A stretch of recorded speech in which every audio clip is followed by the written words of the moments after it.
Bom dia a todos.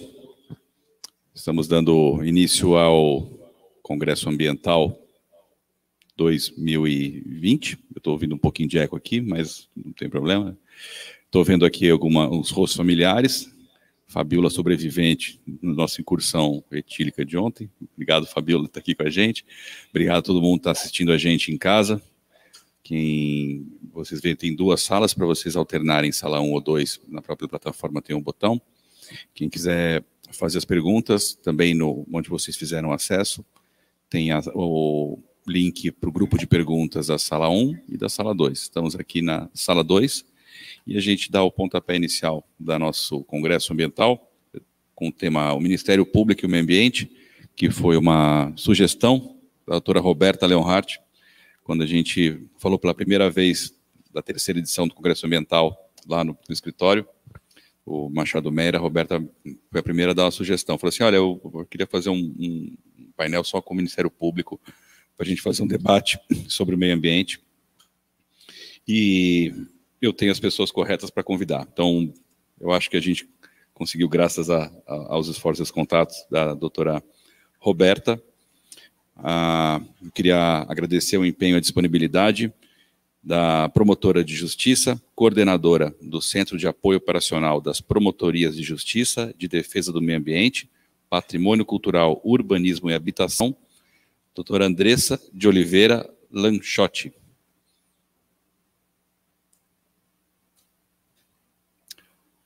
Olá, doutora Andressa. Eu convido também a Procuradora da República do Ministério Público Federal de São Paulo, doutora Suzana Fairbanks. Bom dia. Oi, doutora. E eu convido o Procurador da República do Ministério Público Federal de Santa Catarina, Tiago Gutierrez. Bom dia. Obrigado pelo convite. Prazer estar aqui. Prazer ter vocês aqui. Prazer novamente, doutora Roberta, mais uma parceria importante da VIEX com o escritório Machado Meira.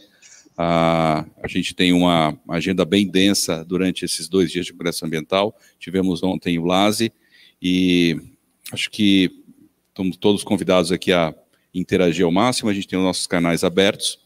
Eu vou passar a palavra, então, para fazer uma contextualização inicial sobre o nosso tema, o Ministério Público e o Meio Ambiente. Doutora Roberta, obrigado por estar aqui conosco mais uma vez. Esteve com a gente na primeira edição, que foi no formato virtual, e nas edições anteriores também presencial, quando a gente ainda tinha uma vida física. Então, obrigado mais uma vez. Imagina, obrigada pelo convite mais uma vez. É um prazer estar no Congresso Ambiental da VIEX, na presença virtual e presencial de todos vocês. Rodrigo, realmente, quando a gente foi combinar o evento desse ano, o Rodrigo me perguntou, mas o que está faltando no meu evento? Né? Porque esse evento é bárbaro, então não falta muita coisa. Mas eu falei assim, acho que falta realmente um painel com o Ministério Público. E lá no escritório a gente faz todo ano um evento, esse ano virtual não aconteceu, que chama Dia da Terra. E eu percebi, Rodrigo, que toda vez que tem um promotor ou um procurador da República convidado, o evento faz muito mais sucesso. Eu consigo muitos mais clientes e colegas na sala, né? Porque realmente, para quem trabalha com direito ambiental, né, que nem a minha prática, a gente saber como que pensa o Ministério Público é bastante importante, né? Para a gente poder realmente assessorar os nossos clientes da melhor maneira possível, né? Em especial numa maneira preventiva, né, a gente sabe as teses, como pensam, as maneiras de resolução dos conflitos fora de uma ação civil pública é bastante interessante. Então, realmente, eu tenho certeza que esse painel vai ser um sucesso pela presença da doutora Andressa, né? A gente fez outro dia um evento também internacional no International Bar Association, foi bem interessante. Doutora Suzana, minha querida amiga, um dos presentes melhores que eu tive da São Francisco. Doutor Tiago, não só meu colega de faculdade, mas também meu colega de escola. Então, né, alguns anos só que a gente já se conhece. É um prazer estar aqui. Enfim, os senhores não vieram aqui para me escutar, mas para escutar os convidados. A gente pensou em falar de temas que tocam com a segurança jurídica do empreendedor, né? A gente conversou um pouquinho sobre o público, não temos só advogados, nós temos profissionais de todas as áreas que lidam com o meio ambiente. Eu acho que todos vão ficar bastante interessados nos temas que a gente se propôs a falar. E de uma maneira bastante democrática, acho que a gente vai começar o nosso evento de forma alfabética. Começaremos com a doutora Andressa. A doutora Andressa tem muita experiência em desastres, grandes acidentes em Minas, já nos cruzamos muito no nosso dia a dia profissional, e ela vai trazer aqui um pouco da experiência dela, em especial com o evento ocorrido em Brumadinho, né? Então, eu acho que a gente pode começar, e eu começo perguntando então para a doutora Andressa, como foi a atuação do Ministério Público de Minas Gerais, Ministério Público Estadual, no momento imediatamente pós-evento, acidente em Brumadinho? Bom dia a todos e todas. Primeiramente, eu gostaria de cumprimentar os coordenadores deste painel, doutor Rodrigo, doutora Roberta. Gostaria de cumprimentar também a doutora Suzana, o doutor Tiago e toda a audiência. Eu vou falar um pouquinho da nossa atuação, né, na gestão de grandes desastres que, infelizmente, acometeram Minas Gerais nos últimos anos, e principalmente focando no desastre de Brumadinho. Eu coordeno a área ambiental do Ministério Público de Minas Gerais, o Centro de Apoio Operacional de Meio Ambiente, desde dezembro de 2016, quando eu passei também a coordenar a força-tarefa do caso Samarco, referente ao rompimento da barragem de Fundão, né, ocorrido em 5 de novembro de 2015. No dia 25 de janeiro de 2019, eu estava a caminho do trabalho, quando recebi a primeira mensagem por WhatsApp, por volta de 1h da tarde, 1 e pouquinho, dando notícia do desastre. Então, eu já me comuniquei com o meu colega, coordenador da Bacia, do Rio das Velhas, que trabalha no mesmo prédio que eu, e ele falou, Andressa, você já viu? Estamos indo para lá. Daí eu falei, não, me espera que eu já estou chegando. Então, nós saímos da Procuradoria por volta de 1h30, e conseguimos chegar em Brumadinho por volta de 15 horas. Já tivemos dificuldade até para acessar o local em razão de rejeitos na estrada. Fomos para a Associação Comunitária Córrego do Feijão, onde foi montado o posto de comando e controle. E ali estavam as autoridades, né, que estavam fazendo a gestão do desastre, Corpo de Bombeiros, Defesa Civil, começaram a chegar delegados de polícia, procuradores da República, né? E começamos a nos organizar sem ter ideia da dimensão da tragédia. Falava em mortos, num primeiro momento 3, 6, mas nós já sabíamos que a gente tinha que agir imediatamente, né? E começamos a elaborar naquela tarde da sexta-feira a tutela cautelar em caráter antecedente para a reparação emergencial socioambiental. Então, nossa colega que estava em BH, a doutora Gisele, elaborou durante a tarde, com as nossas informações, essa medida judicial, e propusemos, por volta de 18 horas, no Fórum de Brumadinho, essa tutela cautelar, e 21 horas já tínhamos um bloqueio de 5 bilhões de reais da mineradora Vale para reparação emergencial socioambiental. Os colegas da área de direitos humanos do Ministério Público de Minas Gerais também começaram a se organizar imediatamente, e no dia 26 eles propuseram uma tutela cautelar antecedente para reparação emergencial socioeconômica, e também conseguiram o bloqueio de 5 bilhões de reais. Na noite do dia 25, foi organizada uma reunião na Procuradoria-Geral de Justiça, convocada pelo Procurador-Geral, e participaram ali as chefias das principais instituições que estavam lidando com os desastres, Defensoria Pública Estadual, Advocacia Geral do Estado, Ministério Público, Polícia Civil e Federal, e todos falaram quais eram as medidas que já estavam tomando naquele momento emergencial, e também passamos a traçar o planejamento das próximas ações. Por volta de meia-noite, parte do grupo foi embora e parte do grupo ficou. Ficamos até umas 3h30 da manhã, Ministério Público Federal e Estadual, tratando das questões criminais, os procedimentos cautelares que proporíamos, o que nos permitiu aí já tem a primeira fase das prisões na terça-feira da semana seguinte. Na segunda-feira foram propostas medidas cautelares, né? E parte do grupo trabalhou durante o final de semana e conseguimos aí fazer essa gestão nas 3 principais áreas. E a força-tarefa, de uma maneira natural, se dividiu em 3 grandes eixos de atuação: ambiental, socioeconômico, de reparação aos atingidos, e criminal, de responsabilização dos culpados. O Estado de Minas Gerais propôs uma ação também no dia 25 e conseguiu o bloqueio de R$1 bilhão, tanto para as medidas emergenciais socioambientais quanto socioeconômicas. Hoje, essas 3 ações tramitam de maneira conexa na 2ª Vara de Fazenda Pública e Autarquias de Belo Horizonte. Já foram propostas as ações principais do Ministério Público e do Estado de Minas Gerais, socioeconômicas e socioambientais. Em janeiro desse ano, já foi também oferecida a denúncia criminal em face da Vale, de pessoas físicas e jurídicas da Vale e da empresa Tubsud, em face da Tubsud também. Então, conseguimos aí delimitar, né, a reparação e a responsabilização de uma maneira bastante integrada com as outras instituições do sistema de justiça. Essas ações civis públicas, hoje, elas têm no seu polo ativo a Defensoria Pública Estadual, a Advocacia Geral do Estado de Minas Gerais e o Ministério Público de Minas Gerais. As instituições federais, a Advocacia Geral da União, Ministério Público Federal e Defensoria Pública da União, atuam no processo como amicus curiae. Houve aí uma opção pela não judicialização pelos entes federais, com o objetivo de manter a ação na Justiça Estadual, tendo em vista que estávamos conseguindo progressos bastante importantes por meio de uma atuação proativa e resolutiva do juiz responsável por este caso, que desde o primeiro momento passou a designar audiências de conciliação periódica, primeiramente a cada semana, depois a cada 15 dias, e até hoje temos uma praxe de realização de audiências mensais, onde conseguimos aí resolver vários problemas e vários conflitos que surgem ao longo desse processo estrutural extremamente complexo.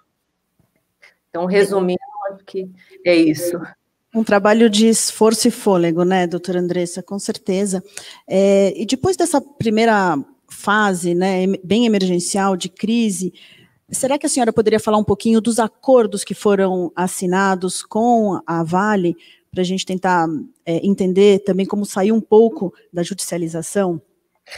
Olha, esse processo estrutural, né, como qualquer outro grande processo complexo, ele não se resolve por si só, né? Propor uma ação não vai resolver os problemas. Há necessidade de uma articulação, uma atuação colaborativa das partes do processo para a construção das soluções. Então, desde o primeiro momento, nós buscamos a resolução por meio da autocomposição. O Ministério Público acionou uma empresa de auditoria logo no dia seguinte ao desastre, para ter um apoio técnico no site. Havia risco de ruptura de outras estruturas remanescentes, da barragem B6 em especial, e também nós precisávamos saber se a Vale estava fazendo todo o necessário para conter a onda de contaminação, né, a pluma de rejeitos, e também se ela estava usando as melhores técnicas, né, disponíveis. Então, a EICO entrou no site no dia 27 de janeiro, na condição de perito do Ministério Público de Minas Gerais, e a partir daí nós fizemos uma negociação com a Vale, que culminou com um termo de ajustamento de conduta assinado no dia 15 de fevereiro de 2019, pelo qual essa empresa presta auditoria independente para o Ministério Público de Minas Gerais de todas as medidas de reparação socioambientais realizadas pela Vale em decorrência do desastre. Esse acordo foi homologado judicialmente e a EICOM passou também a ser auditora do Estado de Minas Gerais. Então, isso permite um acompanhamento contínuo e detalhado das medidas de reparação. Nós tivemos um grande impacto na segurança hídrica da região metropolitana de Belo Horizonte com o desastre, né? A ruptura das barragens na mina Córrego do Feijão levou à suspensão do sistema Paraopeba. Belo Horizonte e a região metropolitana são servidas por 2 sistemas de captação hídrica, Rio das Velhas e Paraopeba. Metade do sistema foi comprometido e continua comprometido até hoje. Então, diante disso, nós passamos a negociar com a Vale um TAC que foi firmado em 8 de julho de 2019, chamado TAC Água, pelo qual a Vale se comprometeu a construir uma nova captação na bacia do Paraopeba, a montante, acima do ponto contaminado, né, do ponto de rompimento. Depois, esse acordo teve outros 2 aditivos. Um, para a interveniência da CEMIG, foi necessária a construção de uma linha de transmissão específica para energizar essa nova captação, e um outro para a construção de poços profundos no vetor norte da capital, porque o comprometimento levou também a uma insegurança em relação a clientes essenciais, como hospitais, escolas, universidades. Então, a Vale se comprometeu a construir poços para atendimento desses clientes essenciais, né, até ficar operacional a nova captação. A nova captação estava prevista para ser entregue em setembro desse ano. Houve um atraso nas obras, em razão da própria Vale, também pela pandemia, pelos efeitos da pandemia, e nossa expectativa é que em dezembro essa nova captação entre em operação, ainda que de maneira parcial. Nós também começamos a acompanhar desde o início, né, a realização de estudos de risco à saúde humana e risco ecológico, porque é importante conhecer, né, todos os impactos, tanto à saúde pública, como ao meio ambiente, como à saúde humana decorrentes do desastre, para a elaboração de um plano de gestão integrada, de descontaminação e de incremento das políticas de saúde, né, se constatada a contaminação. Então, a EICO, nossa auditora, acompanha a elaboração desse estudo de risco, a metodologia, ela foi elaborada e aprimorada durante todo o ano de 2019, ela é uma integração de metodologias de estudo de risco consagradas internacionalmente, com os protocolos da Agência Ambiental Americana, do ATSDR, e com as diretrizes do Ministério da Saúde do Brasil, e nesse ano de 2020 começou os trabalhos de campo para elaboração dos estudos de risco. Então, já foram realizadas dezenas de reuniões com líderes comunitários, representantes dos poderes públicos, dos 29 municípios atingidos pelo rompimento alvo do estudo de risco.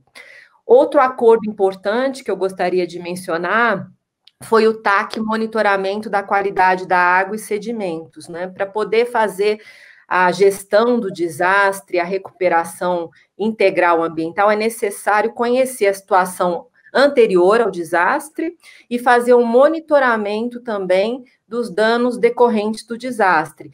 E o Estado não tinha essa estrutura nesse formato, né? Foi necessário ampliar a rede de monitoramento das águas superficiais e implementar uma rede de monitoramento das águas subterrâneas, né?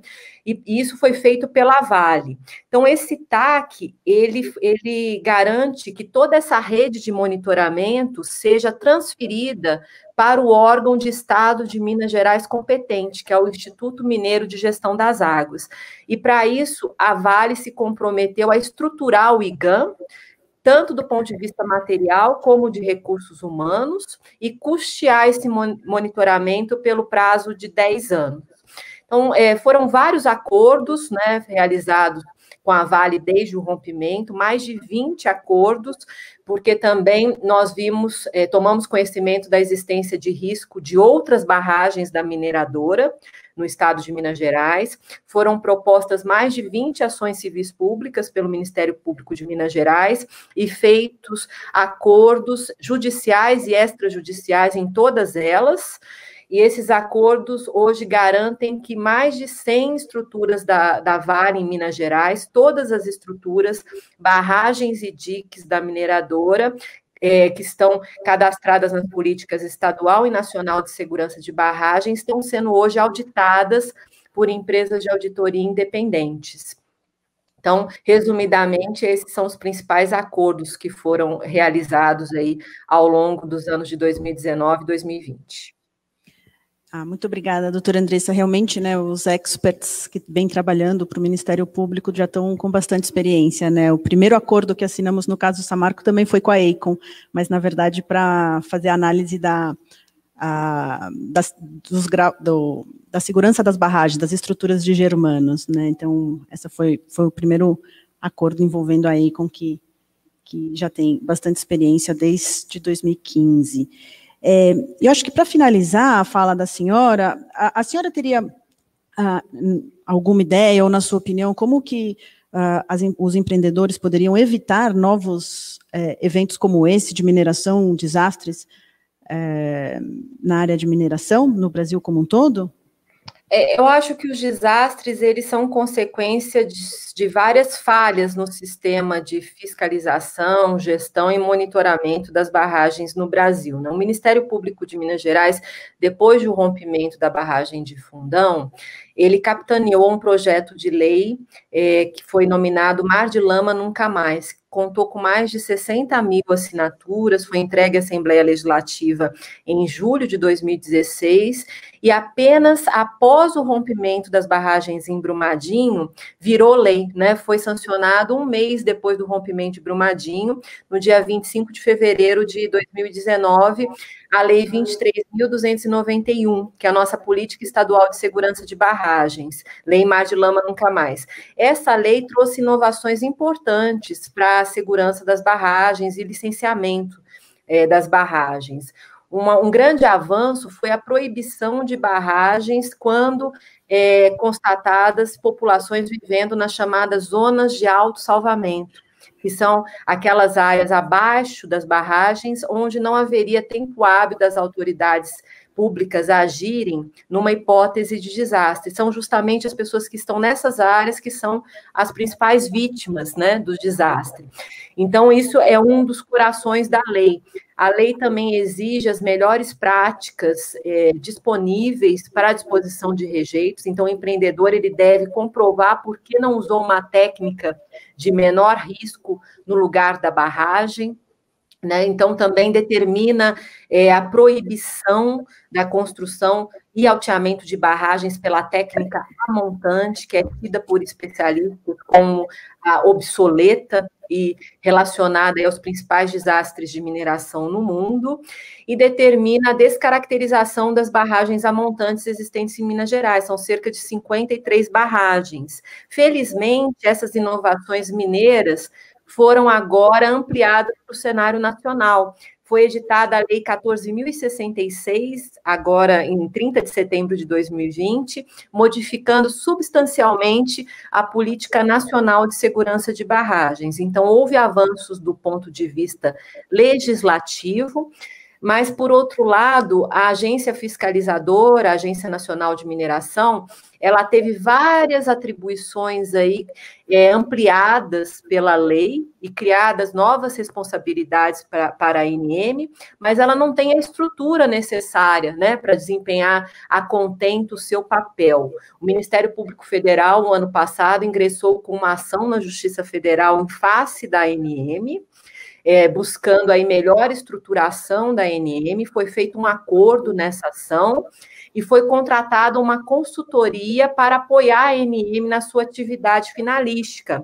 né? A empresa EICOM também foi escolhida pela ANM para desempenhar esse papel. Só que esse contrato tem duração de 3 anos, então o desafio é, nesse período, tentar melhorar, reestruturar a ANM para bem exercer o seu papel, né? Então, além disso, eu acho que um outro ponto importante para evitar novos desastres é rever a questão da autorregulação, né? Hoje em dia, praticamente definido para a mineradora falar quando que uma barragem está em emergência ou não, né? Ela detém toda a informação. Então, isso não se mostrou satisfatório, porque os 2 últimos desastres foram com barragens que continham DCE, Declaração de Condição de Estabilidade, né, que é um documento concedido por auditores que deveriam ser verdadeiramente independentes e deveriam atestar a condição real das estruturas. Fundão e B1 tinham DCE, mas estavam em condição crítica, né, de segurança. Então, esse sistema de certificação, na minha opinião, ele precisa ser revisto. Cabe sim ao empreendedor custear, né, esse trabalho de fiscalização, inspeção, porque é necessário realização de estudos complexos para verificação de estabilidade, mas, na minha visão, cabe ao órgão público definir as empresas que farão essa inspeção de uma maneira independente, né, observados critérios de excelência técnica, independência e expertise. Infelizmente, isso ainda é um problema no sistema de fiscalização e monitoramento no Brasil. Muito obrigada, doutora Andressa. Nós vamos parar por aqui, aguardar as perguntas da plateia e da audiência virtual também. E nós vamos mudar de tema agora, né? Da mineração, vamos para a biodiversidade. A doutora Suzana tem bastante experiência nessa área, também trabalha com comunidades tradicionais, com os indígenas, de vez em quando a gente troca umas conversas a respeito do assunto, e hoje nós vamos trazer aqui para os senhores um pouquinho da importância do bioma Mata Atlântica. Então, doutora Suzana, na opinião da senhora, o que o Ministério Público tem feito de atuação concreta na atualidade para a proteção desse bioma tão importante no Brasil, o bioma Mata Atlântica?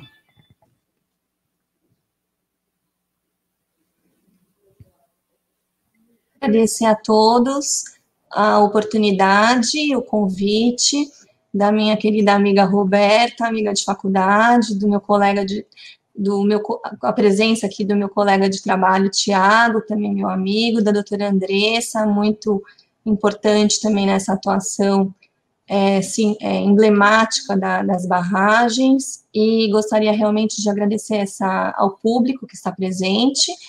E, bom, vamos começar, então, falando um pouquinho dessa primeira pergunta da doutora Roberta, sobre a atuação concreta do Ministério Público em relação à proteção do bioma Mata Atlântica. Primeiramente, eu acho importante nós estruturarmos como é feito um trabalho nacional de articulação, de divisão efetiva de tarefas relacionadas à proteção ambiental no Ministério Público, e particularmente no Ministério Público Federal, que é onde estamos vinculados. Existe uma Câmara Nacional de Coordenação de Trabalhos, que é a nossa 4ª Câmara de Coordenação e Revisão, que estabelece metas e prioridades, logicamente conversados entre os vários membros, mas existem temas prioritários. E já há alguns anos nós percebemos que haveria a necessidade realmente de focar muito bem na questão dos biomas, e houve uma divisão entre os procuradores, né, que trabalham na área ambiental, dos procuradores da República, sobre cada área trabalhando a respeito de um bioma vinculado à sua divisão territorial. Foi uma atuação voluntária, não são todos os procuradores da República que integram, logicamente, esses grupos de trabalho, e nesse caso, especificamente, eu trabalho no grupo eu pertenço ao grupo de trabalho GT Mata Atlântica, o Dr. Tiago também integra o mesmo grupo de trabalho. Tivemos alguns altos e baixos em questão de reuniões e produtividade, devido realmente à dificuldade territorial, né, já que temos uma abrangência muito vasta, são 17 estados que pertencem, né, que fazem parte desse grupo de trabalho, com seus respectivos representantes, mas efetivamente, a partir do momento em que se traça uma prioridade, uma meta, nós começamos a articular trabalhos concretos. Dentre esses trabalhos concretos, atualmente, é uma questão até bem recente, durante esse ano de 2020, foi vislumbrada uma necessidade de uma ação coordenada relacionada ao ajuizamento de ações civis públicas em face de um, então, decreto do Ministério do Meio Ambiente, o decreto 4.410 de 2020, que já foi revogado, mas eu vou explicar um pouco por que ainda se faz atual essa nossa judicialização. Esse decreto foi publicado em abril, e ele praticamente modificou o entendimento que vinha sendo consolidado anteriormente, de que haveria, sim, uma especial proteção do bioma Mata Atlântica e uma necessidade de observância da lei da Mata Atlântica, e não uma interpretação genérica que vem sendo disciplinada pelo Código Florestal desde 2012. Então, qual que era o cerne desse decreto? Qual que foi o ponto fundamental que determinou a nossa necessidade de judicialização? A partir do momento em que se entende que não é aplicável a lei da Mata Atlântica, e sim o Código Florestal, a questão das áreas de preservação permanente e da consolidação da utilização dessas áreas, houve uma modificação muito importante relacionada ao marco temporal do entendimento dessa consolidação. A partir de quando se pode entender legalizada a utilização consolidada dessas áreas de preservação permanente, com base numa legislação de 2006 ou numa legislação de 2012, né, da Lei da Mata Atlântica ou do Código Florestal.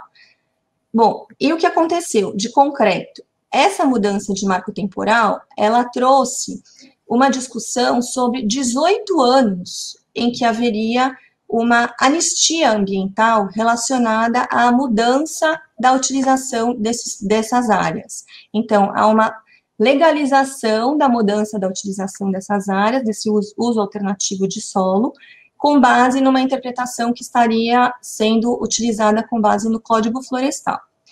Então, o decreto, ele pega um ponto muito importante, vamos continuar utilizando a Lei da Mata Atlântica, que tem uma proteção muito mais abrangente, muito mais efetiva relacionada ao bioma específico, ou não, vamos utilizar o Código Florestal, a Lei 2.651 de 2012, com base nos seus artigos 61A, 61B e 67, dizendo que pode sim ser utilizado o marco temporal que está lá no Código Florestal de 22 de julho de 2008.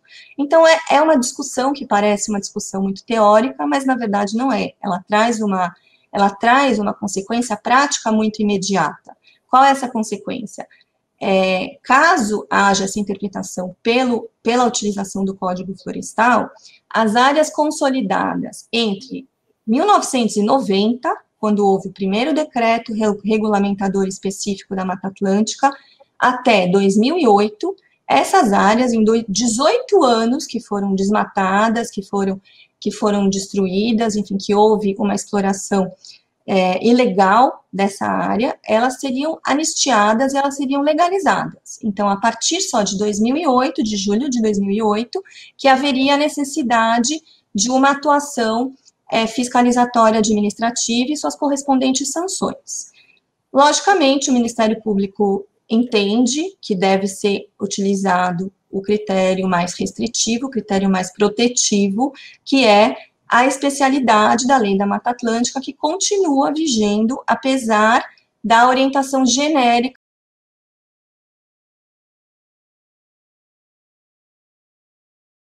porque nós vemos sempre que nessas situações pautadas por interpretações legislativas, obviamente, cada um vai dar a interpretação que lhe entende mais favorável, e nesse caso, o governo federal bateu muito forte nessa questão, representado pela Advocacia Geral da União, por meio de uma nota técnica, que é a nota técnica 603 de 2020, que continua em vigor, de que não, essa interpretação tem que ser com base no Código Florestal, que o Código Florestal prevê a sua incidência sobre todos os biomas e não faz nenhuma ressalva, e construiu uma tese jurídica contra essa interpretação da vigência da Lei da Mata Atlântica.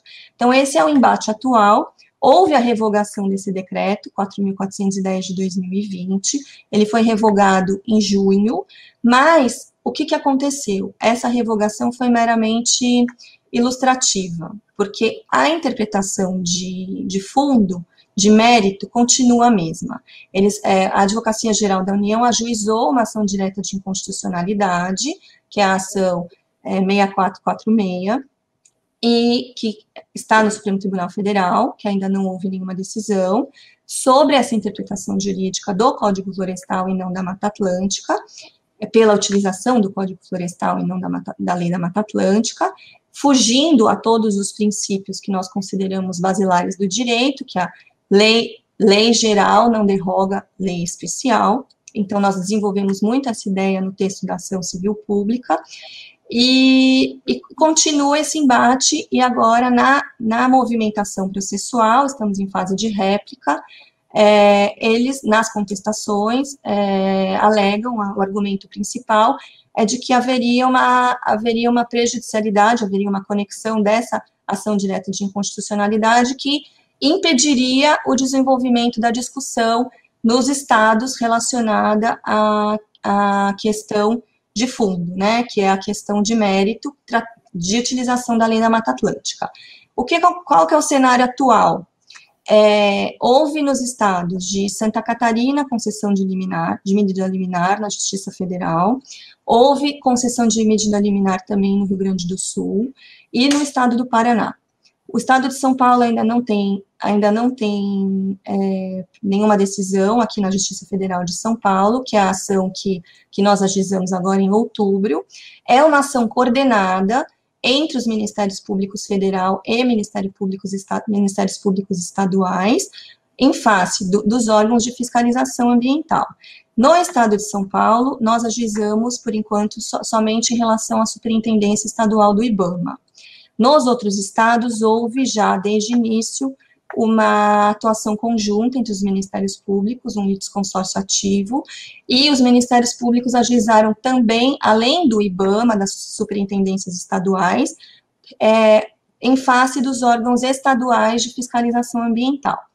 E as ações têm tido um progresso uniforme, que é o nosso objetivo, até para evitar decisões conflituosas, né, e um aumento ainda da insegurança jurídica, que a gente não deseja. Então, é uma ação coordenada. Então, por isso que é importante entenderem como surgem essas ideias, para tirar um pouco da ideia do outro lado, né, que a gente, na verdade, fala o outro lado, mas, no fundo, não é um outro lado, né, são diferentes interpretações. Não há uma cisão de interpretações jurídicas, como se imagina, entre os membros do Ministério Público. Nós temos teses prioritárias, nós temos coordenação de atuação. Existe a nossa independência funcional, nós lutamos muito pela preservação delas, mas existe também uma coordenação e uma orientação uniforme de que linha devemos seguir. Isso é importante para não imaginarem que cada cabeça vai ajuizar, né, cada promotor ou cada procurador vai defender sua tese sem nenhum tipo de diálogo interno e nenhum tipo de estabelecimento de metas e de orientações. Então, há sim uma priorização de temas. Esse tema da Mata Atlântica é atualmente prioritário, não só por pertencer a um grupo de trabalho que foi renovado agora, mas também pela relevância que ele demonstra na atualidade. A Mata Atlântica vem há 500 anos sendo desmatada, sobraram 12% da Mata Atlântica, o que sobrou tem que ser preservado de uma forma mais restritiva e mais rígida possível, e a orientação e o objetivo do Ministério Público como um todo é essa preservação ambiental. Então, esse é o panorama atual. Obrigada, doutora Suzana. É bastante importante ouvir do Ministério Público, né, essa uniformização de tese, a questão que a senhora mencionou, né, cada procurador, promotor poderia entrar com uma ação na sua independência funcional. Nós entendemos a importância também do Instituto, mas para o empreendedor, a segurança jurídica, né, trazida por uma tese que vai ser seguida em todas as localidades é bastante importante. Eu acho que a fala da senhora já respondeu a nossa última pergunta aqui da sua fala, né, se a senhora tem considerado efetivo realmente o papel da proteção do bioma Mata Atlântica pelo Ministério Público. Acho que ficou clara na sua apresentação, mas fica essa última pergunta para a gente encerrar. É uma resposta meio complicada, né? Porque o que é ser efetivo, né? É conseguir a efetiva proteção do bem ambiental. Nós entendemos que sim, numa tutela de direito difuso, como o meio ambiente, principalmente um direito difuso transgeracional. O que significa essa efetividade de proteção? É a obtenção do resultado concreto, mas a via judicial é a medida mais adequada? Nós entendemos, e nós, com a nossa experiência e com esses 30 anos, né, de preservação ambiental pautados pela Constituição já, que não há exatamente uma efetividade imediata relacionada à prestação jurisdicional. Muito pelo contrário. Quanto maior a necessidade de judicialização, menor a efetividade imediata. Nós sempre elegemos como prioridade uma tentativa de composição extrajudicial. É realmente focada a nossa atuação em uma tentativa de desenvolver a ideia de Ministério Público resolutivo, e não um Ministério Público demandante judicialmente, como simplesmente um polo ativo de uma relação processual. Nós entendemos que a via extrajudicial, ela é sempre mais efetiva, mais célere, e se adequa melhor à solução dos conflitos materiais e da solução concreta. O que nós temos visto atualmente, que faz um pouco parte da minha resposta, é um aumento de dificuldade de diálogo extrajudicial com relação aos órgãos governamentais, especificamente com os órgãos governamentais federais. Houve uma complicação muito grande nos últimos 2 anos relacionada a esse diálogo. Houve um desaparelhamento, uma desestruturação generalizada dos órgãos de fiscalização ambiental, isso é notório. A doutora Andressa mencionou a questão da Agência Nacional de Mineração. Eu trabalhei um pouco nesse tema, porque uma outra ação coordenada foi a fiscalização de barragens, que ela mencionou um pouco, que ajuizamos também uma ação civil pública aqui no estado de São Paulo, em face da ANM, e vimos concretamente qual é o argumento e qual é o entrave concreto. Os órgãos públicos de fiscalização, especialmente na área ambiental, estão completamente desaparelhados.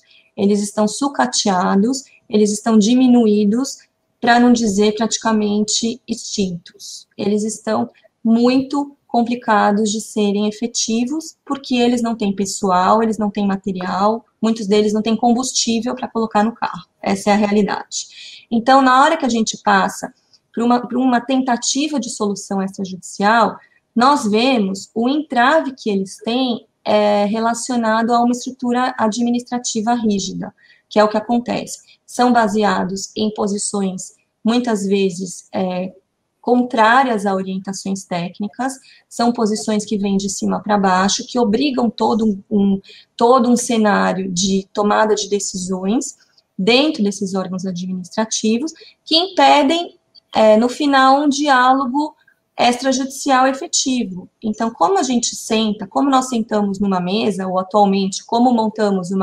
participamos de uma reunião, né, virtual, que é o que tem acontecido, com pessoas que tenham poder de decisão, representantes desses órgãos de fiscalização, que já chegam dizendo que tem que se pautar numa orientação jurídica que já foi determinada, embora a orientação técnica, a conclusão técnica seja diferente. Então, isso é muito complicado no dia a dia, porque impede um diálogo efetivo com esses órgãos. Nós ficamos, muitas vezes, numa parte muito formal de contatos. E é exatamente isso que o Ministério Público Resolutivo tenta diminuir. A tramitação de ofícios, um vai e vem de ofícios protocolares que não vêm com respostas efetivas, acompanhadas de documentações destinadas realmente à solução da controvérsia.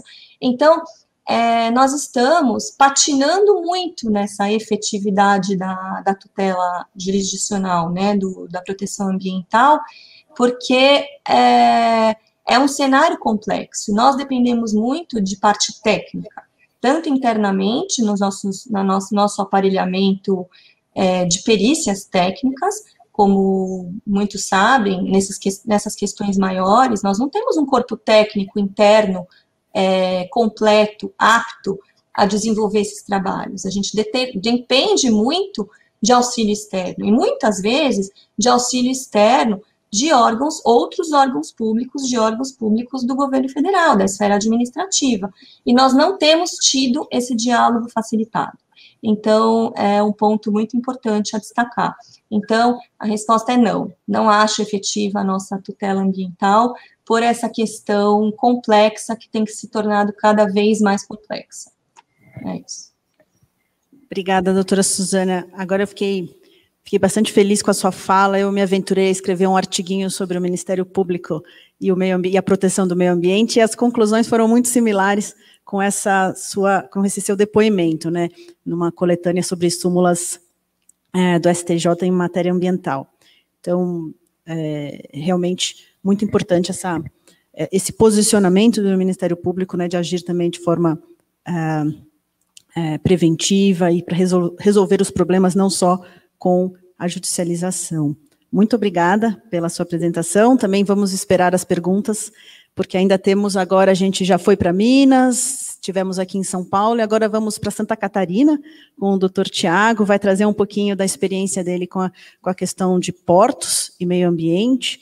E, doutor Tiago, acho que eu vou fazer, como o senhor preparou uma apresentação, já vamos fazer todas as perguntas de uma vez só, né, que seria, acho que a fala do Dr. Tiago vai tecer um pouquinho sobre como pode ser aprimorada a relação entre o licenciamento ambiental e o desenvolvimento sustentável, como fortalecer também, né, e reduzir a insegurança jurídica em relação aos licenciamentos e os impactos decorrentes da atividade econômica, especialmente, né, quanto à atuação do Ministério Público, e, finalmente, se há instrumentos alternativos ou instrumentos de gestão que podem contribuir para a efetiva proteção do meio ambiente e o fomento do desenvolvimento sustentável.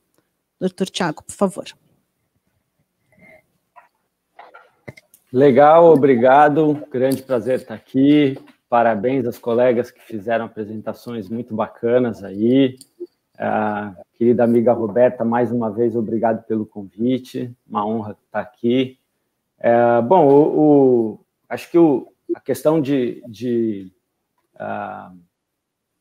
problemas de licenciamento ambiental e atuação do Ministério Público, muitas vezes gerando aí uma sensação de insegurança jurídica, tem muito a ver com aquilo que a Suzana acabou de colocar, né? A gente tem órgãos desaparelhados, né, com uma enorme insuficiência de recursos humanos, com uma grande influência também indevida, inadequada, política e econômica, e muitas vezes a gente acaba constatando graves vícios, né, nesses processos de licenciamento.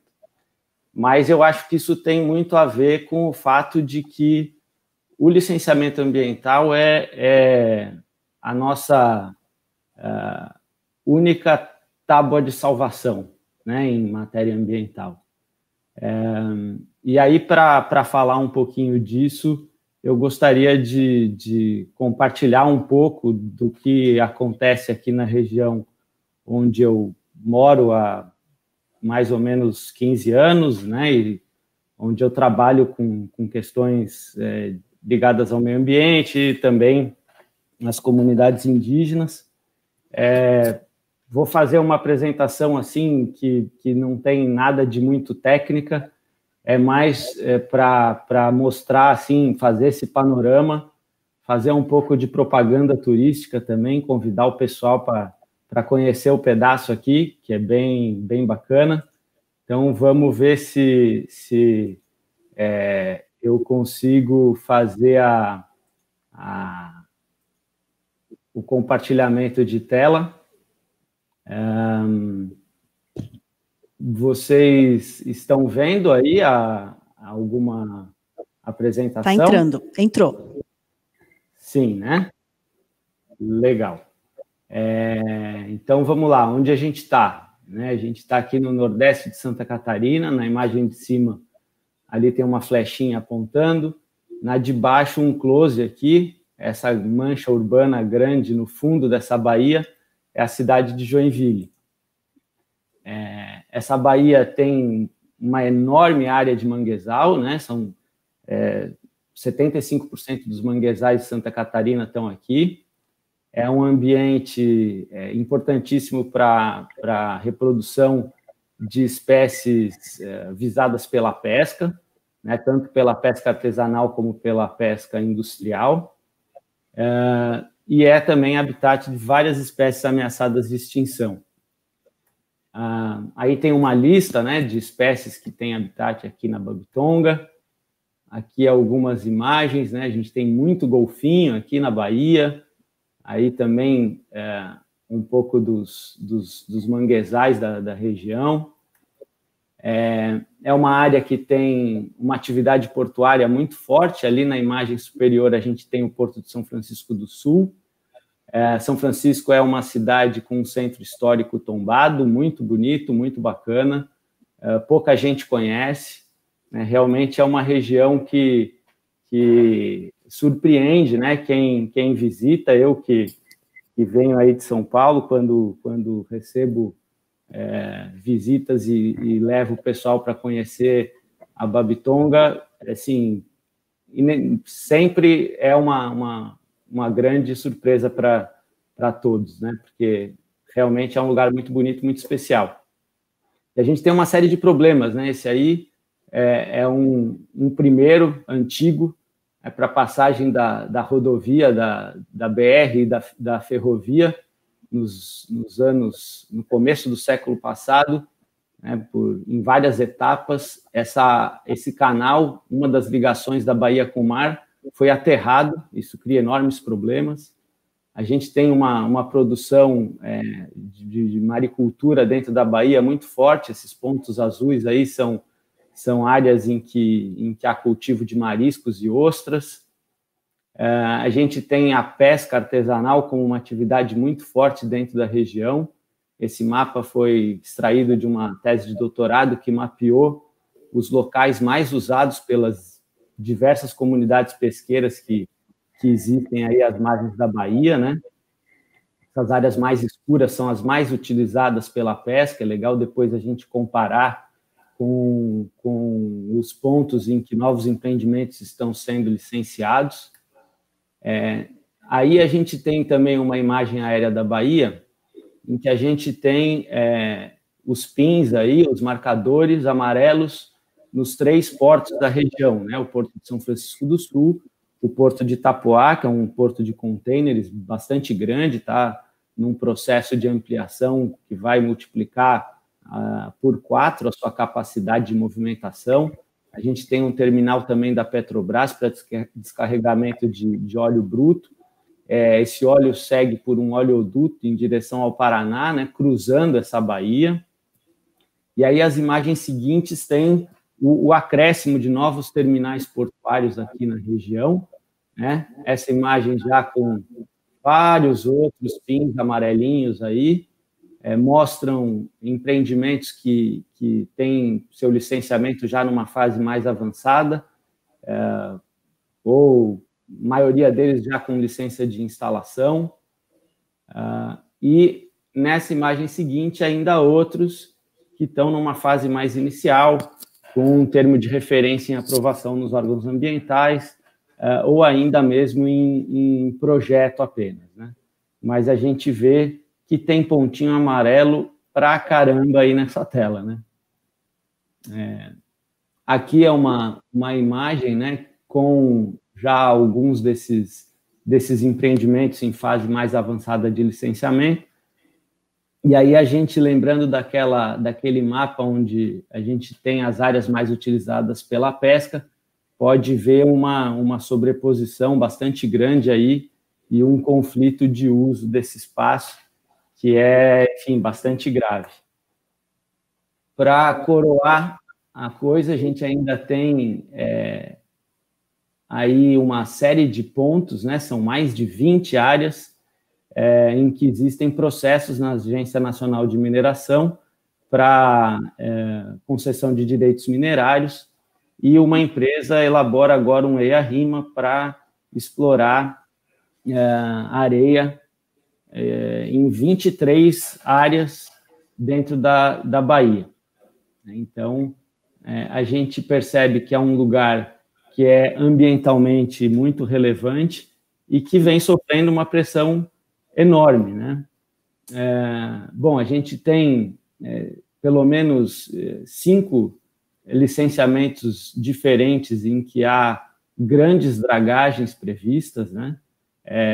São licenciamentos que correm tanto no órgão ambiental estadual, que é o IMA, como também no IBAMA. A gente, ao longo dos processos, já identificou várias deficiências, né? Uma falta de análise mais adequada da sinergia desses empreendimentos, a possibilidade de várias das intervenções acontecerem de forma concomitante, sem que isso esteja avaliado, né, nos respectivos estudos, falta de análise de sedimentos, uso de técnicas que são bastante impactantes para o meio ambiente, e a gente tem ainda um outro problema, que é o fato de que o conjunto desses projetos, na sua capacidade de movimentação, ultrapassa muito a previsão de demanda que existe no Plano Nacional de Logística Portuária para o ano de 2060 aqui na região. Claro que esse planejamento não tem uma precisão científica, matemática, né? A gente pensar que, de repente, tem projetos aí que vão trazer uma capacidade de movimentação que é 10, 20, 30% superior ao que está projetado lá para o ano de 2060. Não é disso que a gente está falando. A gente está falando de o dobro, o triplo do que está previsto, né? Então, é mais ou menos um consenso aqui, inclusive entre os empresários do setor, que não haverá carga para todo mundo. Também é bastante claro que não tem estrada nem ferrovia para essa carga chegar em quantidade suficiente para que todos esses terminais portuários funcionem. E, além do mais, não tem canal de navegação para o trânsito de tantas embarcações, né? Então, a perspectiva que a gente tem é de verdadeiros elefantes brancos aí, ou, como muitos dos empresários aqui dizem, a perspectiva de que nem todos esses empreendimentos se transformem em realidade, né? Então, ok, isso é uma coisa natural, mas aí acaba que o empreendimento que sai é aquele que tem o licenciamento mais célere, é aquele que consegue uma parceria com um investidor para tirá-lo do papel, e isso acaba ocorrendo muitas vezes não no local que é ambientalmente mais adequado, né? E aí aqueles conflitos de uso podem ser mais graves do que o necessário. A gente tem uma enorme deficiência nesse Plano Nacional de Logística Portuária, porque ele não tem nenhuma análise ambiental, né? Um planejamento meramente econômico. Isso é um defeito grave, porque, enfim, a questão ambiental tem essa transversalidade que demandaria que fosse considerada num instrumento desse, né? E a gente percebe que os licenciamentos ambientais não têm resolvido o problema, né? Então, enfim, o que a gente percebe? Muitas vezes nós somos aí levados a questionar os problemas que o licenciamento não consegue resolver, mas a gente atua meio como bombeiro, né? A gente vai onde a coisa está mais grave e, enfim, é um trabalho muito deficiente, a gente acaba fazendo parte desse sistema capenga aí que deixa de fazer as coisas de uma maneira mais inteligente, né? A gente tem vários instrumentos na nossa legislação ambiental que não são usados, ou que, enfim, nunca foram desenvolvidos de forma suficiente. Na lei da Política Nacional do Meio Ambiente, a gente tem instrumentos como zoneamento ambiental, a gente tem as áreas, os espaços territoriais especialmente protegidos, a gente tem a avaliação de impactos ambientais como um instrumento distinto do licenciamento ambiental ali na lei, né, de 81. Então, isso significa que a avaliação ambiental não se restringe ao licenciamento, aí a gente pode pensar em outros instrumentos, como uma avaliação ambiental integrada, como uma avaliação ambiental estratégica. A gente tem o Plano Nacional de Gerenciamento Costeiro, que prevê um zoneamento ecológico econômico costeiro, de caráter técnico e participativo, que também nunca foi desenvolvido a contento. Então, esses instrumentos poderiam racionalizar muito a atividade econômica, poderiam facilitar os licenciamentos, né? Ao invés de a gente pensar em simplificar, né, o licenciamento, torná-lo mais deficiente ainda, como é feito aí, como é proposto em alguns projetos de lei que estão em curso, a gente deveria usar outros instrumentos para que esse licenciamento fosse mais fácil, mais simples, mais direcionado.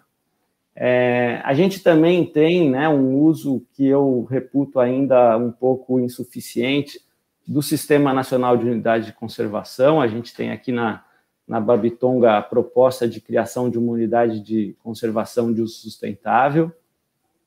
Eu acho que, pela relevância ambiental e econômica, né, da área, ela mereceria a criação de uma unidade de conservação, que eu considero a política pública mais completa aí para uma área como essa, né? Porque, enfim, tem toda a questão de estudo,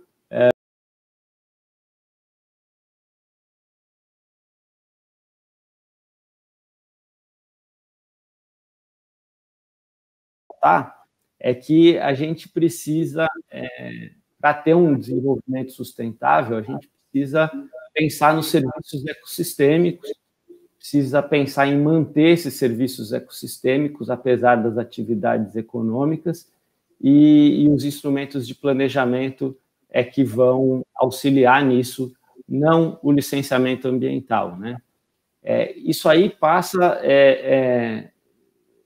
por duas questões, né? Tem aspectos técnicos, quer dizer, a gente precisa de um grande estudo, né, para uma área como essa ou para diversas outras regiões ambientalmente relevantes aí do nosso país.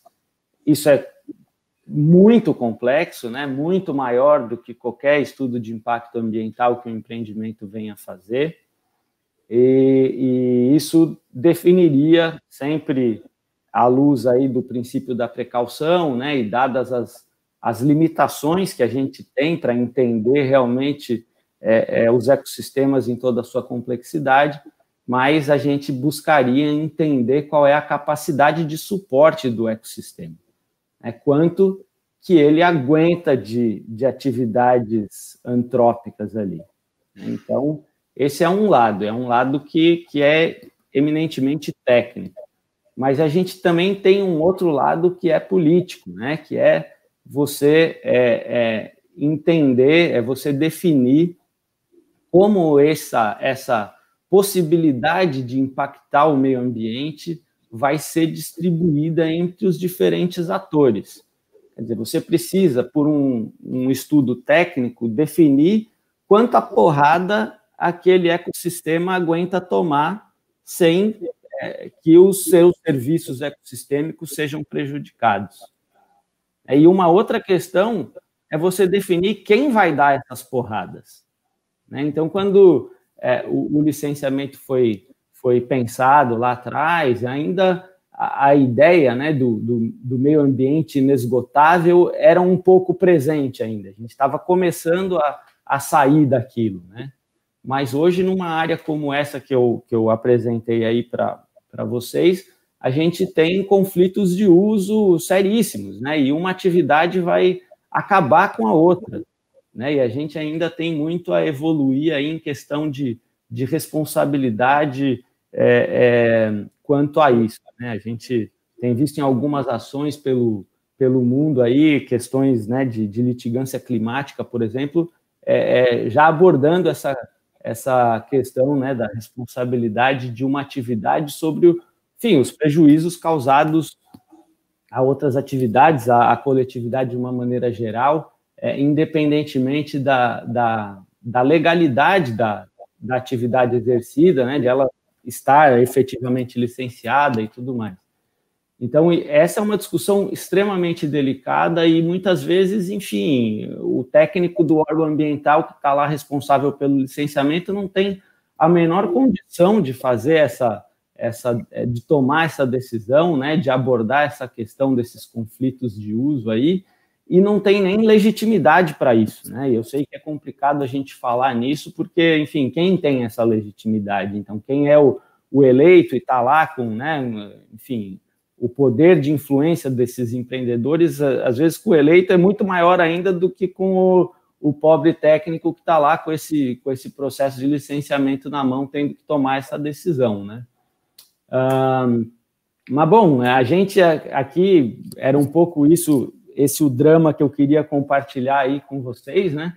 E, enfim, se alguém quiser conhecer um pouco mais sobre o que acontece na região, enfim, a gente tem uma iniciativa aqui que busca fazer um pouco essa discussão, né? Essa discussão sobre a gestão ambiental dessa região e sobre, enfim, esses conflitos de uso, né, desse espaço.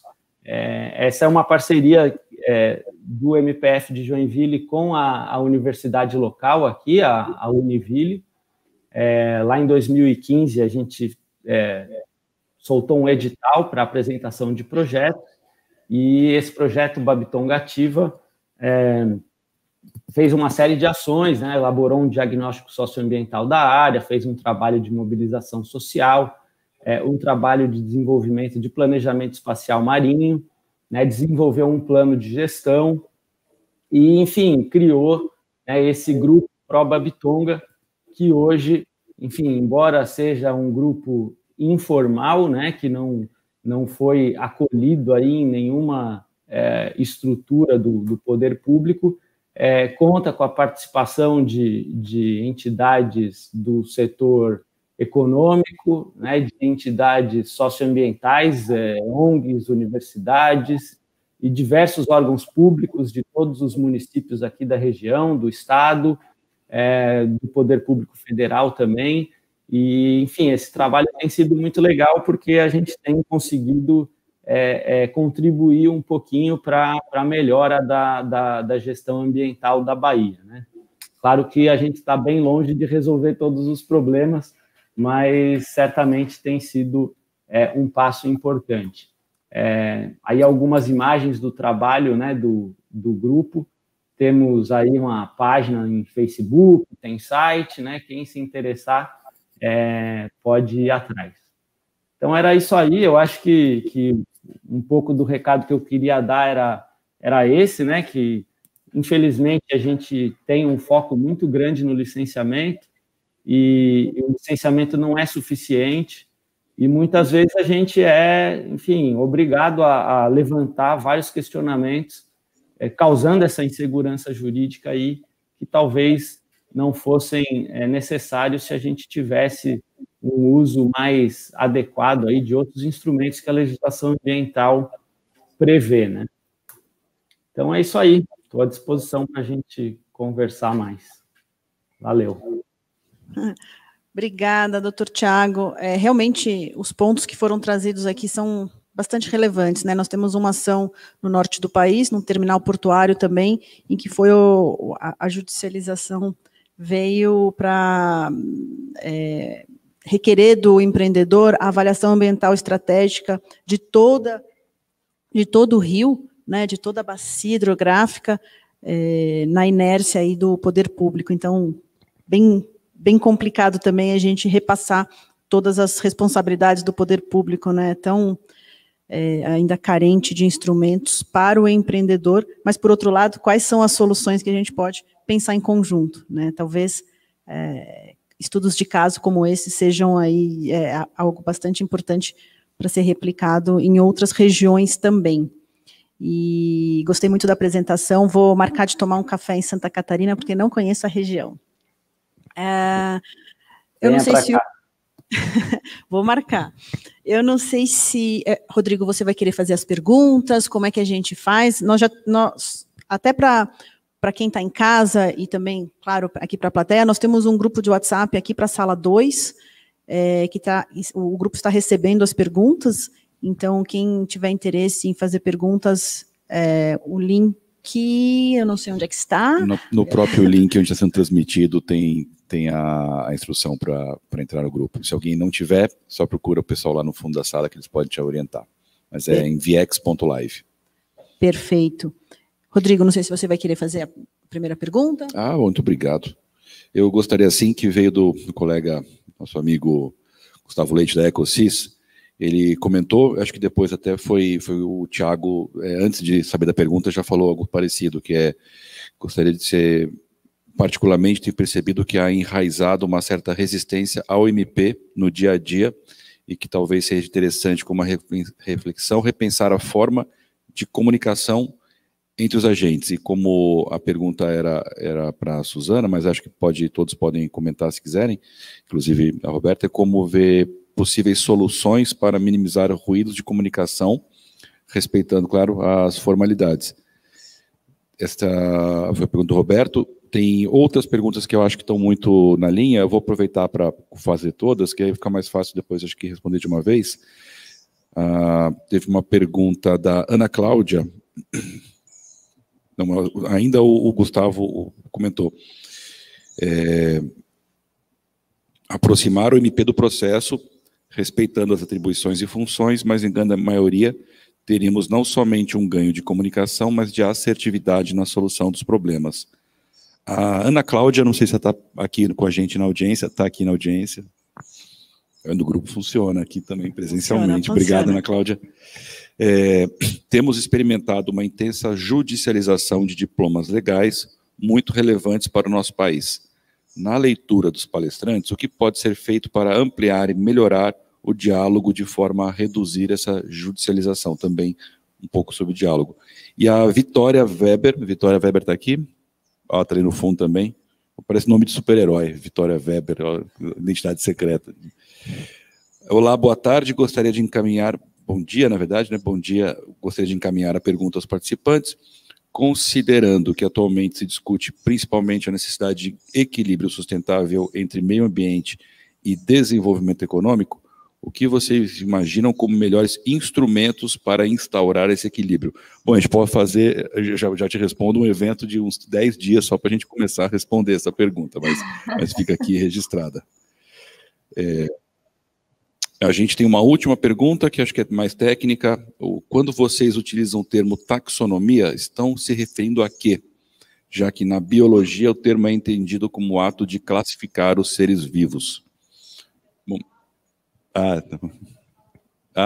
da sala 1? Então, obrigado. Tá bom, essa pergunta fica sub júdice. Então, se vocês lembram, senão eu posso repetir, mas acho que todas as perguntas foram um pouco na linha do canal de comunicação entre o MP, e acho que foi um dos grandes motivos que a Roberta idealizou esse painel aqui. Alguém gostaria de comentar alguma coisa?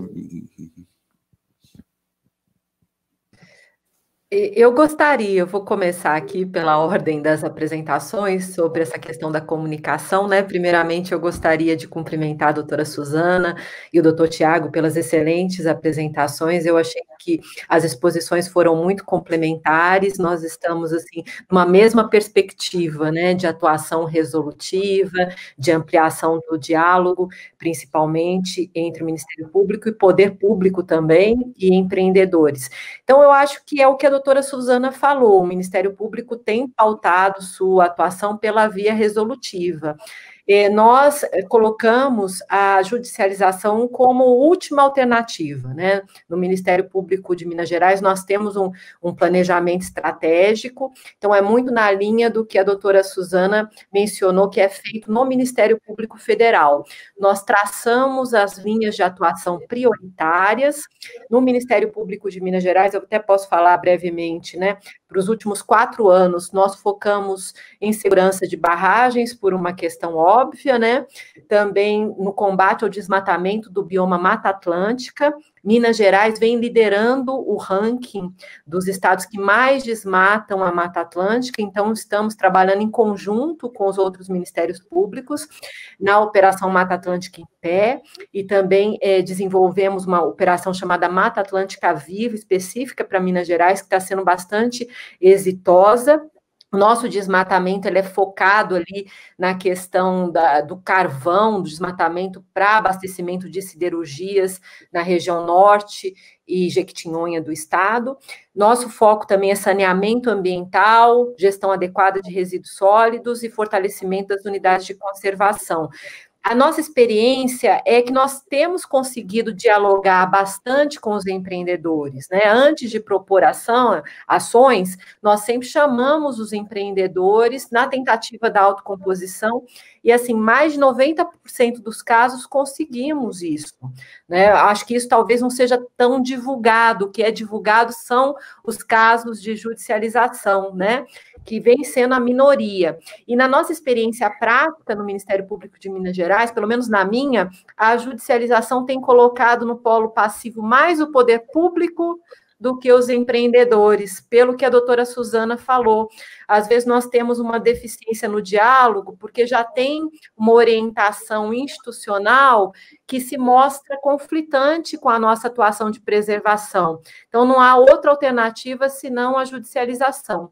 Mas, mesmo assim, durante a judicialização, ainda buscamos a autocomposição. Então, é isso, assim, brevemente, para resumir como tem sido feito esse diálogo, tanto com o poder público, quanto com os empreendedores em Minas Gerais. Obrigado, doutora Andressa. Acho que não sei se a Suzana queria comentar, ou se ela só... Eu gostaria só de complementar exatamente o que a doutora Andressa acabou de expor. A nossa dificuldade maior com o diálogo não tem sido com os empreendedores, com os empresários, com as partes privadas, tem sido com o poder público. Está muito complicado o diálogo, nós falamos muito da esfera federal, né, porque é onde a gente acaba atuando especificamente. Esse diálogo já era um pouco complicado e agora ele está muito complicado. E então as premissas são muito rígidas, né? Então, como haver uma composição, como haver um diálogo, porque um diálogo pressupõe as duas partes quererem conversar. E como a gente descobre que se alguém quer conversar? A gente pergunta, não vem resposta, a gente pede uma recomendação, a recomendação não é acolhida, acatada. Enfim, nós vamos numa crescente de tentativas de diálogo que vem sendo bloqueadas, que vêm sendo negadas pelo outro lado, né, pela outra parte. Aí chega num ponto que nós temos que fazer valer a nossa interpretação de preservação. Qual vai ser a nossa interpretação? Vai ser essa? E o outro lado é totalmente contrário, é totalmente inflexível, então não tem diálogo.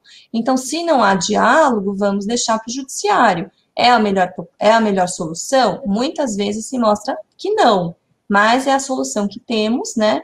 Fazer o judiciário, na sua imparcialidade, decidir a questão jurídica. Então, é o que acaba sobrando. Queria fazer um comentário também aí sobre essa questão do diálogo, né? Eu acho que eu concordo com isso, acho que a gente tem, na maioria dos casos, mais facilidade de dialogar com o empreendedor, às vezes, do que com os próprios órgãos públicos, né? Mas, enfim, eu acho que é um pouco também do perfil, né, de cada um. Acho que ainda falta a gente estimular mais esse tipo de forma de trabalhar. Acho que esse é um processo de transformação que está ocorrendo no Ministério Público, nos ministérios públicos todos, já há muitos anos, né? E acho que ainda falta caminhar mais um pouco nessa direção. Porque esse negócio de trabalhar dialogando muito dá um trabalho infernal.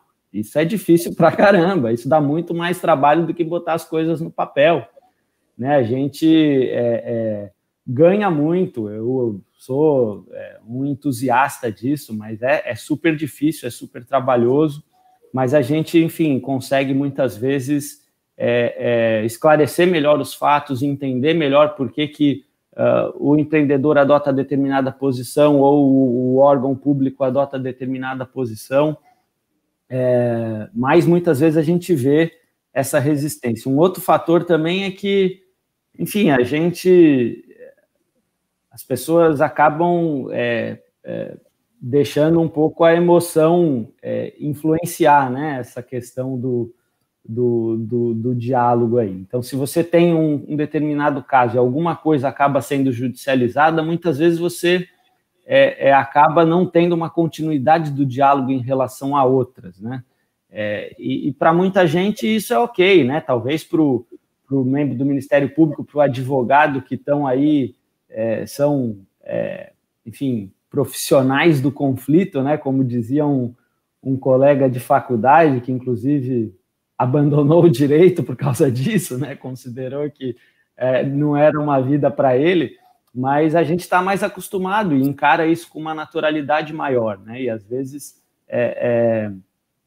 até um técnico, né, uma pessoa de um órgão público ali, quando tem um ato seu questionado, acaba, enfim, fechando essa janela depois, né? E às vezes a gente também percebe que vem uma instrução para não dialogar. Né? Quando a gente fica, por exemplo, muito tempo num lugar, né, como eu trabalho aqui com municípios já há 15 anos, já peguei várias gestões, agora vai começar mais uma, né? E às vezes, quando muda uma gestão, a gente, né, tá em contato com uma equipe lá do Poder Público e fala, na gestão anterior a gente tinha uma orientação para não falar contigo de jeito nenhum. Isso acontece também, né? Então, sim, de uma forma muito clara, muito explícita, né? Mas realmente é importante a gente buscar, porque a efetividade é outra, né? E enfim, a gente acaba ficando muito mais satisfeito também com os resultados do trabalho, né? É isso aí. Bom, obrigada pela fala dos 3 representantes do Ministério Público. Eu vou puxar uma sardinha aqui para os advogados, viu, doutor Tiago? Nem todos são os profissionais do conflito.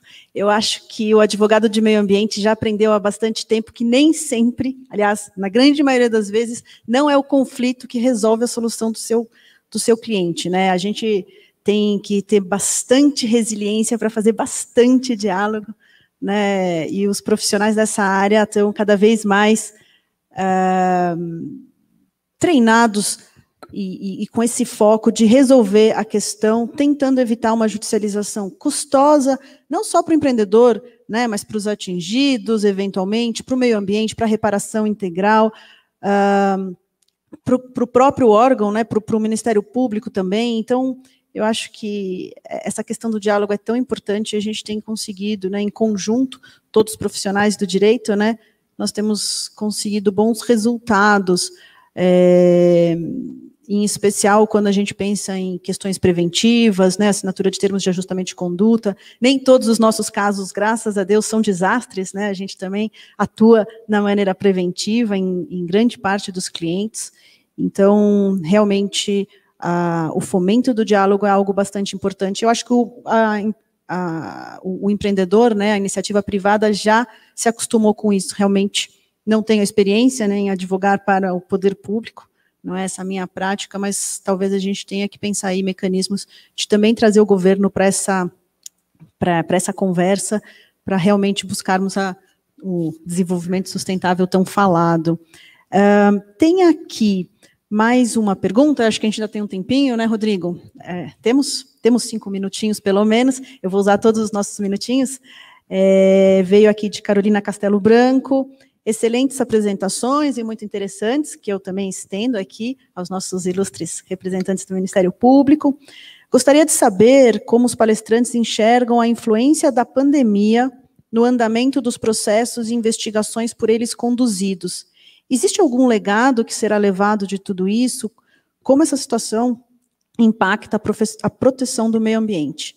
Acho que estamos aqui, né, eu estou vendo a plateia, todo mundo de máscara, dá uma tristeza, né, porque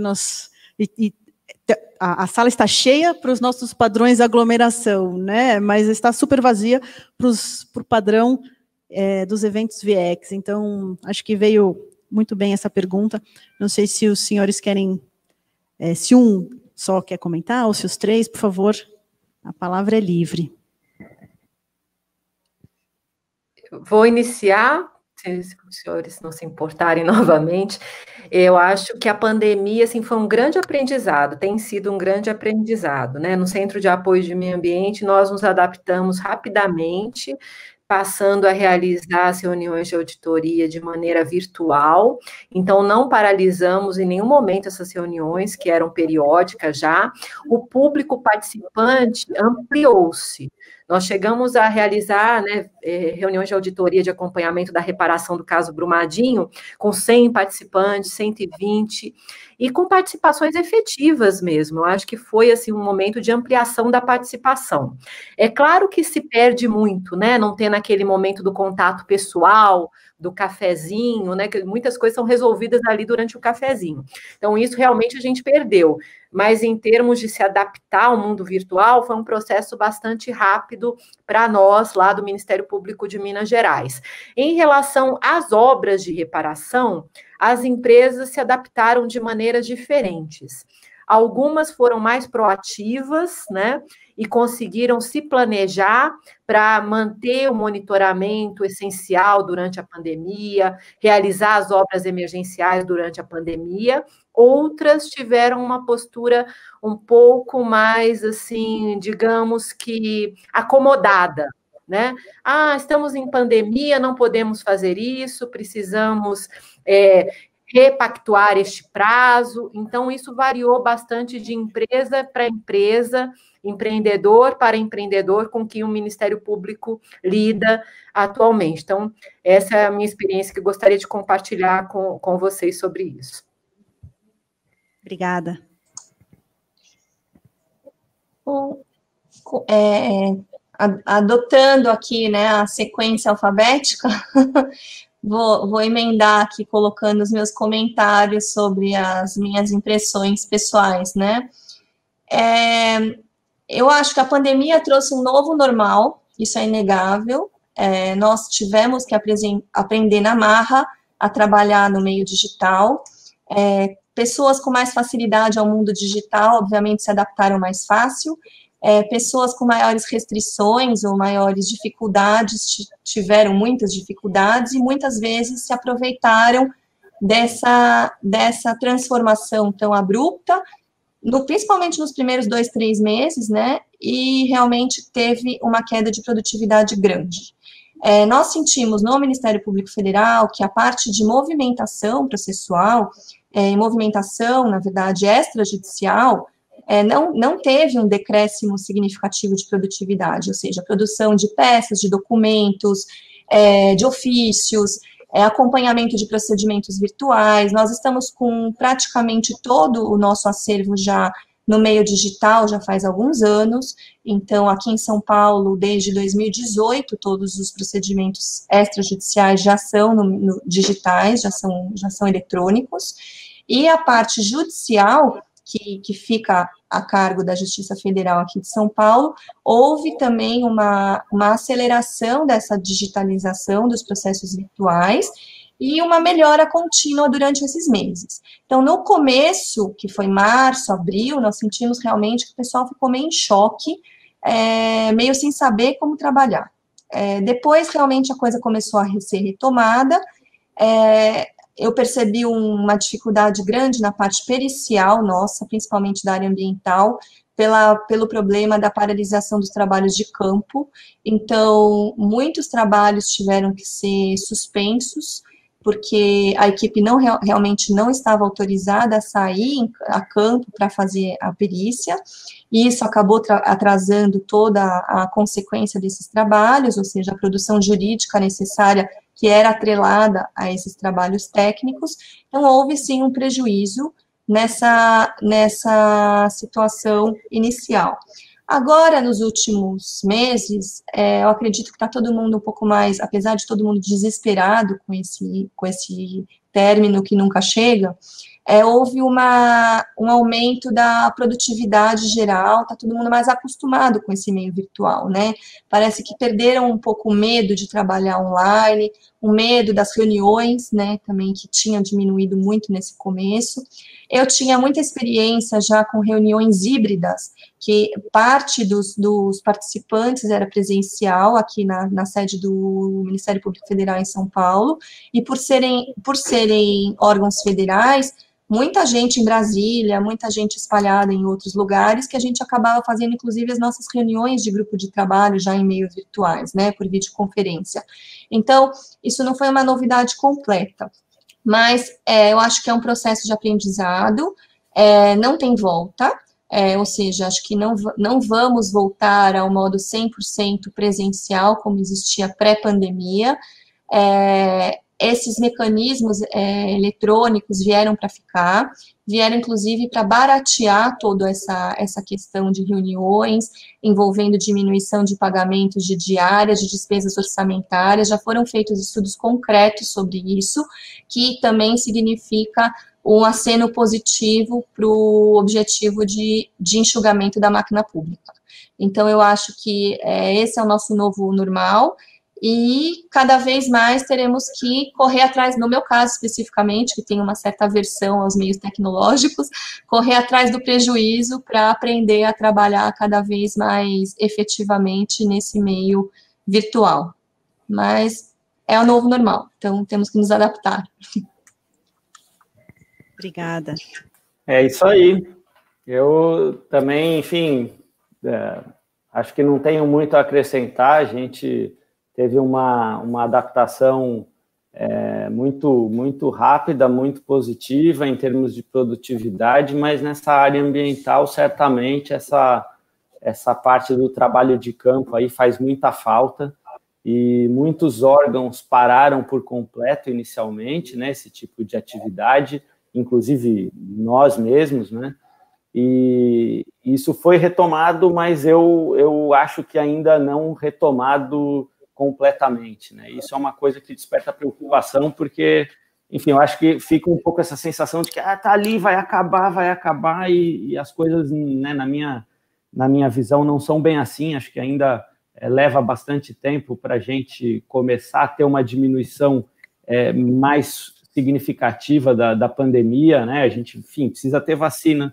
precisa conseguir produzir a vacina, distribuir a vacina, fazer isso tudo num preço que seja viável, né? Então, é um processo, a gente ainda não sabe, né, eficácia da vacina, qual vai ser. Então, enfim, eu vejo que alguns médicos têm falado aí ainda em um período de mais 1 a 2 anos, né, convivendo com uma situação de alguma gravidade, né? Então, a gente tem que procurar se adaptar, né, e entender que determinadas atividades vão, enfim, trazer um risco um pouco maior e não podem parar, né? A gente percebeu, por exemplo, no início da pandemia, do lockdown, que quem tinha que tratorar a Mata Atlântica por aqui mandou ver sem dó, né? Então,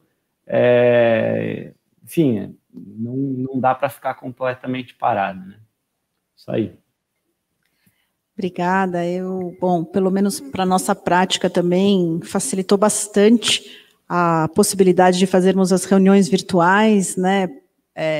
Eu, por exemplo, chegava aí 3 vezes por semana para Minas, para às vezes ficar 1 hora com o Ministério Público ou com o juiz da causa, e o deslocamento, né, são 4 horas do momento que eu saio de casa até a hora da reunião, e depois mais 4 horas para chegar dentro da minha casa, né? Então, realmente, a gente poder se valer dos meios eletrônicos traz não só uma eficiência de custos, né, porque são custos que o empreendedor acaba tendo e que não estão indo exatamente para a reparação, mas também para a qualidade de vida, por que não, né? Quem tem criança em casa sabe como, apesar de elas estarem loucas para voltarem para a escola, tão felizes da mãe estar ali fazendo um call atrás do outro, mas de vez em quando dá para dar uma olhadinha para ver o que está fazendo ali no quarto. Então, realmente, a gente poder usar os meios tecnológicos no futuro, no novo normal, né, doutora Suzana, acho que traz vantagens, sem esquecer, por óbvio, né,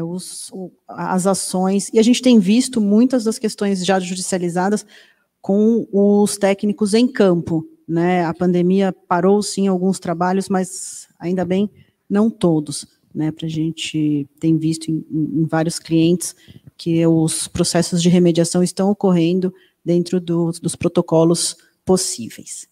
Então, Rodrigo, nós já passamos do nosso horário, eu queria, você que é o dono da bola aqui, o que você sugere? A gente vai encerrar. Eu gostei muito do nosso painel, agradeço assim imensamente, doutor Tiago, doutora Suzana, doutora Andressa, pela presença, com certeza abrilhantou aqui o evento da VIEX, vamos repetir nos próximos anos, né?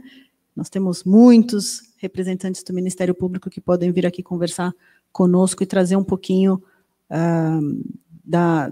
do pensamento da instituição tão relevante para a proteção do meio ambiente, das comunidades tradicionais, direitos difusos, etc. A joia. Obrigado, Roberta, por ter trazido esse tema e por ter aproximado também a nossa audiência ao MP. Acho que missão cumprida, parabéns a todos vocês, parabéns pela escolha de quem nos acompanhou nesse painel. Acho que você tocou num ponto de audiências públicas e de procedimentos virtuais, né, no meio digital. Esse foi tema de uma das edições do Fica na Sua, então quem quiser assistir, procurar no site da VIEX, o Fica na Sua, acho que foi a segunda ou terceira edição, a cada 15 dias a gente faz uma live no final do dia para tomar uma cerveja, bater um papo sobre algum tema ambiental, e teve um que foi exatamente sobre a questão dos procedimentos virtuais e está disponível para quem quiser assistir. Muito obrigado, acho que a condução foi brilhante, a escolha das personalidades também.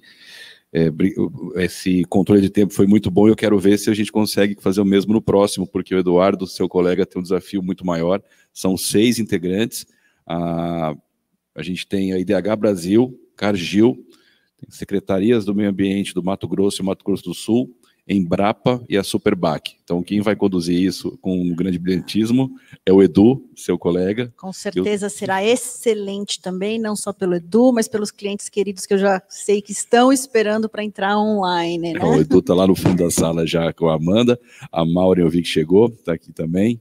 Então, vamos fazer o nosso café cheio de medidas restritivas e de segurança sanitária, sem ficar dando beijo e abraço. A pessoa está com um equipamento lá para poder servir a gente individualmente.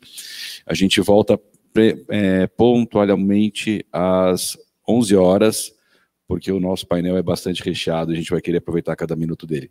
Obrigado, até a próxima. Obrigada, Rodrigo. Obrigada a todos. Tchau, tchau. Tchau.